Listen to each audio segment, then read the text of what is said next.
Assalamualaikum warahmatullahi ta'ala wabarakatuh. Alhamdulillah.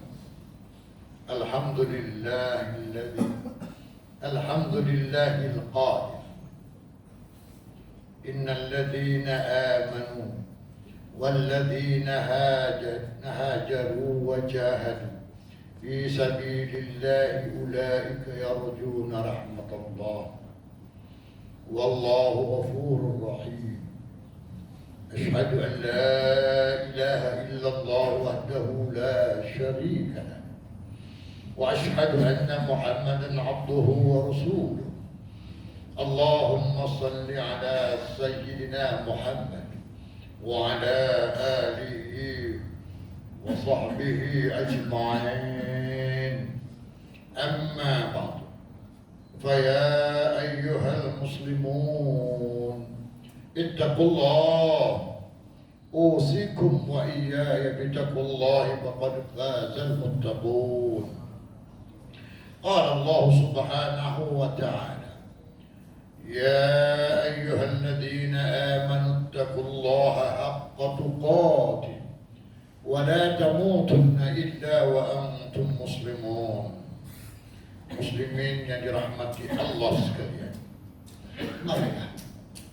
marilah kita meningkatkan ketakwaan kita kepada Allah Subhanahu wa Ta'ala dengan menunaikan segala perintahnya dan kita meninggalkan segala tegahan dan larangannya.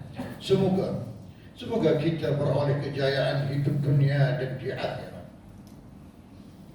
Khatib pada hari ini mengajak para jemaah sekalian untuk sama-sama kita menghayati khutbah pada hari ini yang bertajuk Hijrah, Perjuangan Menuju Kebajikan. Hadirin sidang Jumaat yang dirahmati Allah sekalian, perubahan adalah satu sunnatullah ataupun peraturan ilahi yang pasti berlaku di alam semesta ini.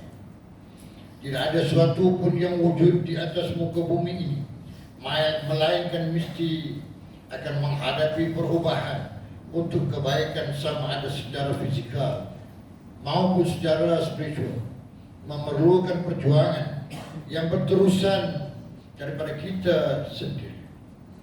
Allah Subhanahu wa Ta'ala memberi contoh yang jelas berkaitan dengan perubahan yang berlaku di dalam manusia menerusi firman-Nya dalam surah Ar-Rum ayat 54. أعوذ بالله من الشيطان الرجيم. الله الذي خلقكم من ضعف ثم جعل من بعد ضعف قوة ثم جعل من بعد قوة ضعفا وشيبا يخلق الله ما يشاء وهو العليم القدير. Allah yang mencipta kamu bermula dengan keadaan lemah, selepas keadaan lemah itu Dia menjadikan kamu kuat. Setelah itu, Dia menjadikan kamu lemah pula serta tua berubah dan mencipta apa yang dikehendakinya, dan Dialah jua yang maha mengetahui lagi maha berkuasa. Islam dalam sejarah kelangsungannya di atas pentas kehidupan ini adalah agama yang amat menekankan kepentingan perubahan. Proses perubahan tersebut tidak hanya terhad pada sifat dan perilaku manusia, malah ia turut menganjak paradigma, pemikiran dan sistem kehidupan.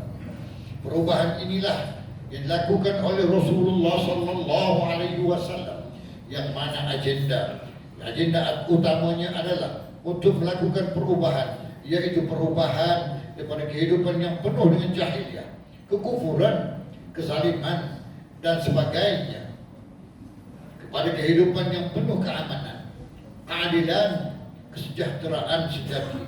Inilah yang ditegaskan oleh Allah Subhanahu wa Ta'ala, sebagaimana perubahan daripada kegelapan kepada cahaya iman.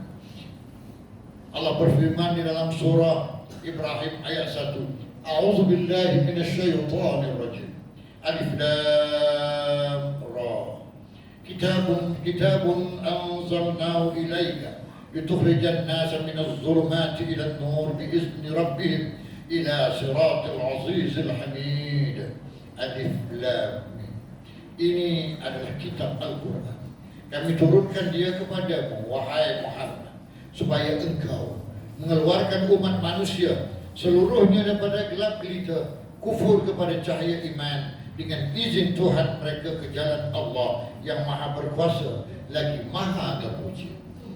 Jelas di sini bahawa manusia amat dituntut supaya melakukan perubahan dalam kehidupan mereka, yaitu perubahan daripada keadaan yang tidak baik kepada keadaan yang lebih baik, dan juga daripada keadaan yang baik kepada keadaan yang lebih baik lagi. Barangkali inilah maksud Nabi sallallahu alaihi wasallam melalui sabdanya yang diriwayatkan oleh Sayyidatina Aisyah radhiyallahu anha, la hijrata ba'da al-fath walakin jihadun wa niyyatun wa idza istanfirtum fanfiru. Tiada lagi hijrah selepas pembukaan kota Makkah, tetapi dengan hijrah juang dan niat yang tulus, dan bila kamu diperintah berjihad maka hendaklah kamu penuhinya ataupun patuhinya. Hadis riwayat Bukhari dan Muslim. Hadirin sidang Jumat yang dirahmati Allah sekalian, hijrah di sini bukan bermakna kita cuba melarikan diri atau mahu menyerah kalah. Sebaliknya, ia lebih merupakan salah satu koleksi nostalgia yang bermotifkan menyedarkan umat Islam tentang persediaan untuk menyusun strategi dalam medan perjuangan yang penuh cabaran dan dugaan, dan juga merupakan satu tuntutan komitmen berasaskan ketulusannya, kekentalan azam dan memantapkan iman, serta menyimpul kemas atas satu keyakinan baru untuk mencapai kesejahteraan yang hakiki dan juga kebahagiaan yang abadi di dunia dan juga di akhirat. Di samping itu, Allah Subhanahu wa taala juga memerintahkan umat Islam supaya melakukan perubahan sebagaimana firman Allah dalam surah Ar-Ra'd ayat 11. Innallaha la yughayyiru ma biqaumin hatta yughayyiru ma bi anfusihim.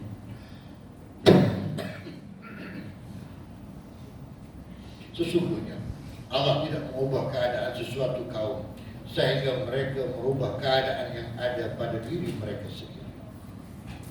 Dilatasi pimpinan Ar-Rahman, maksud ayat di atas menjelaskan mana-mana kaum yang hidup senang, lenang dan aman damai disebabkan oleh iman dan taat pada Allah Subhanahu wa taala, juga oleh akhlak yang mulia dan terpuji. Sesungguhnya Allah tidak akan mengubah keadaan mereka yang baik itu sehingga mereka mengubah apa yang ada pada diri mereka sendiri daripada iman dan taat kepada kufur dan maksiat, dan daripada akhlak yang mulia kepada akhlak yang keji. Karena segala sifat dan perbuatan yang jahat dan keji itulah sebab yang membawa kepada kehancuran. Demikianlah sunnatullah atau undang-undang peraturan Allah yang diletakkan berlaku kepada sekalian makhluk. Hadirin sidang Jumat yang dikasihi, meninjau senario umat Islam kita, betapa mereka terhumbang jauh dalam persaingan hidup dengan bergelut berbagai kancah kegawatan dan krisis yang mewajarkan umat Islam kini terhimpit dengan kemunduran, kemiskinan, kejahilan, perpecahan, perbalahan sesama sendiri, kelemahan, kemelaratan, malah terheret sama ke arah kehancuran akhirnya. Ironisnya, kehidupan umat Islam kini sudah begitu sinonim dengan dan sebati dengan krisis dan kemelut yang membelenggu sepanjang perjalanan hidup mereka. Dan tidak heranlah umat Islam kini dilabelkan dengan berbagai julukan yang menjatuhkan marwah dan imej mereka pada kacamata dunia, seperti umat mundur, umat melampau, umat konservatif dan umat akhirat semata-mata dan sebagainya. Umat Islam seolah-olah begitu reda dan rela dengan gelaran yang demikian. Padahal semua itu menjatuhkan air muka mereka sendiri, dan akibatnya mereka begitu dhaif dan ketinggalan untuk bersaing dan meneruskan kesenangan Islam di persada dunia yang begitu mencabar. Sebenarnya krisis demi krisis yang menimpa umat Islam ini bukan hanya melibatkan kepada segelintir umat Islam sahaja, malah ia turut melibatkan semua lapisan masyarakat Islam, sama ada individu Muslim, institusi keluarga Muslim, masyarakat Islam, dan juga kerajaan Islam. Semua mereka mempunyai sumbangan yang tersendiri dalam menentukan ala tuju dan visi sesuatu bangsa. Seandainya setiap pihak dari warga Muslim berperanan sebaik-baiknya menurut tuntutan ilahi, sudah pastinya keunggulan dan kecemerlangan menjadi milik mereka, dan sebaliknya jika tidak, kedhaifan dan kemalapan juga yang melingkari hidup mereka selama-lamanya. Justru perjuangan demi perubahan amat penting dilakukan bermula daripada sekarang dalam berbagai aspek kehidupan manusia, sama ada dari segi pemikiran, pemahaman, penghayatan dan pengamalan secara menyeluruh kehidupan ajaran Islam selaras dengan firman Allah Subhanahu wa taala. A'udzubillahi minasyaitonir rajim. Ya ayyuhalladzina amanu udkhulu fis-silmi kaffah wa la tattabi'u khutuwatis syaitan innahu lakum aduwwun mubin. Wahai orang-orang yang beriman, masuklah kamu ke dalam Islam dengan sepenuhnya, segala hukum akan, dan janganlah kamu menurut jejak langkah syaitan, karena sesungguhnya syaitan adalah musuh yang nyata bagi kamu. Hadirin sidang jemaat yang dirahmati Allah sekalian, mengakhiri khutbah kita pada hari ini, marilah kita mengambil beberapa intipati khutbah sebagai panduan kita bersama. Yang pertama, kita hendaklah menyadari bahawa perjuangan menuju kebaikan adalah suatu tuntutan kepada semua umat Islam yang mukallaf. Yang kedua, kita hendaklah berazam melakukan perubahan kerana Allah Subhanahu wa taala. Karena Allah tidak akan berubah nasib sesuatu kaum sebagaimana selagi mana tidak ada usaha perjuangan ke arahnya. Yang ketiga, kita hendaklah mengetahui bahawa Allah mengasihi hamba-Nya yang bertaubat dan sentiasa memperbaiki diri ke arah kebaikan. A'udzubillahi minasyaitonir rajim. Bismillahirrahmanirrahim. Wa man yuhajir fi sabilillah yajid bil 'abdi mugharaman katsiran wasi'an. Wa man yakhruj min baitihi muhajiran ila Allah wa rasulih thumma yudrikuhu al-maut faqad waqa'a ajruhu 'ala Allah wa kana Allahu ghafurar rahim. Dan sesiapa yang berhijrah pada jalan Allah untuk membela dan menegakkan Islam, nescaya dia akan mendapati di muka bumi ini tempat berhijrah yang banyak dan rezeki yang makmur. Dan sesiapa yang keluar dari rumahnya dengan tujuan berhijrah karena Allah dan Rasulnya, kemudian dia mati dalam perjalanannya, maka sesungguhnya telah tetap pahala hijrahnya di sisi Allah Subhanahu wa taala. Ingatlah, Allah Maha Pengampun lagi Maha Menasihati. An-Nisa ayat 100. Barakallahu li wa lakum fil Qur'anil azim wa nafa'ani wa iyyakum bima fihi minal ayati waz zikril hakim wa taqabbal minni wa minkum tilawatahu innahu huwas samiul alim. أقول قولي هذا وأستغفر الله العظيم لي ولكم ولسائر المسلمين والمسلمات فاستغفروه إنه هو الغفور الرحيم.